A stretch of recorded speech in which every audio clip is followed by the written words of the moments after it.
Vola una guida celeste, Lazio, tu non sarai più sola, vola. Buonasera a tutti, da Napoleone 87 e Forza Naples. Allora, voglio che giornata di campionato è stata? Pazzesca, tanti risultati a sorpresa, il Cagliari che perde la prima in casa con il Brescia, il Torino che vince 2-1, l'Atalanta che rimonta la SPAL sul 2-1, quindi 3-2 per la Dea, per l'Atalanta, cioè un campionato bellissimo, una prima giornata piena di gol, ma tante emozioni. Allora, io ho guardato la partita della Lazio, per questo vi commenterò la partita della Lazio, e se era capite la canzone. E insomma, grande partita della Lazio che mette al tappeto la Sampdoria per 3-0. Vogliamo parlare di Milinkovic-Savic, che giocatore è, ma che piedino ha, che perle ha regalato. Non Luke, senza Paré ti mettono un pallone in coppia di piedi a Immobile, ma quante ne ha fatte di quelle giocate? Ma vogliamo parlarne? È un centrocampista fenomenale, un centrocampista secondo me attualmente uno dei più forti che c'è in Serie A. Ma è pazzesco, è fortissimo secondo me. Andava a dare il pallone per gli attaccanti, poi si inseriva anche per, cioè faceva anche l'1-2 per si inserire, andava a cercare pure di fare gol. Pazzesco. Poi vabbè, doppietta di Immobile, volevo parlare di Immobile avanti la porta. Bello il primo gol, il secondo un po' a culo, però è stato bravo a riprendere le palle e buttarla dentro.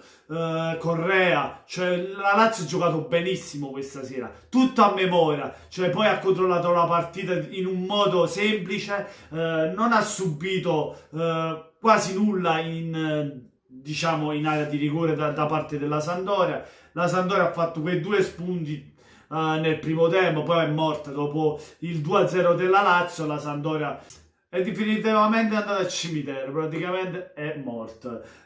Solo Lazio, Lazzari sulla fascia, vogliamo parlare anche di Lazzari, un terzino che serviva alla Lazio.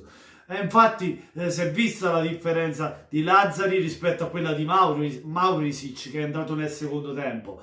Parliamo di Luis Alberto, di Immobile, Correa, che tutti in velocità, il centrocampo con Parolo e Savic, in difesa hanno subito veramente poco, con Acerbi, quell'altro ora mi viene a mente chi c'è a fianco di Acerbi. Comunque i terzini hanno fatto bene, lo stesso Lulic al centrocampo.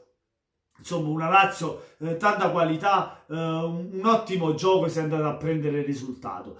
La Roma 3-3 con il Genoa. E chi si aspettava? Cioè, mi aspettavo che la Roma prendeva gol, come sempre. La Roma in difesa è scandalosa e io tutti gli anni prevedo che piglia gol, e infatti così è stato. Però non mi aspettavo che pareggiava, dico la verità. Pensavo che la Roma vinceva questa partita, invece così non è stato. Hanno pigliato 3 gol. Lazio e Atalanta raggiungono il gruppetto primi in classifica, già sono lì. Milan e Roma cominciano con un passo falso per il quarto posto. Ovviamente siamo all'inizio campionato, ma ogni punto è fondamentale, anche se siamo all'inizio. È lungo il cammino, può succedere di tutto. Il Brescia si va a pigliare 3 punti a Cagliari, niente male come neopromossa. Un campionato molto del Torino che risponde alla partita persa in Europa League, si rimette in gioco in campionato vincendo questa partita per 2-1 sul Sassuolo.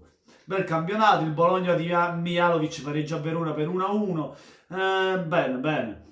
Volevo salutare i miei amici youtubers della Lazio, Federico Pascucci, Ghiottone99 e Giovanni Stramacci, che vi invito a seguirli nei loro canali. Sono 3 laziali e stasera a Lazio ha vinto per 3-0, proprio come a voi 3. Visto? Portate fortuna, siete 3-0. 0 della Sampdoria, perché non conosco nessuno. Hai capito? Vabbè, questa era una partita, sì, era una partita triste perché ha giocato sulla Lazio. Niente, fatemi sapere cosa ne pensate di questo risultato della Lazio, scontatissimo perché non c'è stata partita, ha meritatissimo. Autero stai facendo pure una mezza favore, vabbè. Nei commenti fatemelo sapere, lasciate tanti like se vi è piaciuto il video, ma soprattutto venite sotto il video di Napoleone 87 ed iscrivetevi al canale. Buona serata a tutti, anzi buonanotte a tutti da Napoleone 87 e Forza Naples.